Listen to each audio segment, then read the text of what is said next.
আমি দেখাচ্ছি। নমস্কার বন্ধুরা, গাছের পাঁচালী চ্যানেলে সবাইকে স্বাগত জানাই। আমি চিন্ময়ী। আজ আমি রাজটগর দেখাচ্ছি।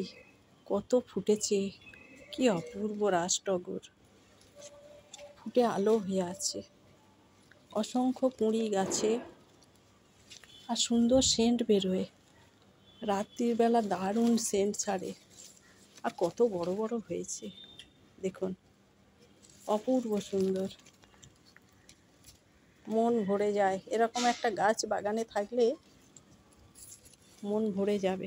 অসংখ্য কুঁড়ি, প্রচুর ফুল দেবে। এটা মনে হয় রাজটগরের সিজন। প্রচুর প্রচুর গাছটা এত সুন্দর ফুল দিয়েছে,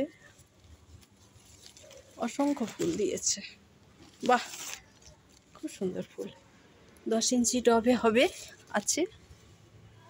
গাছটা বেশ সুন্দর ফুল দিয়েছে। Thank you.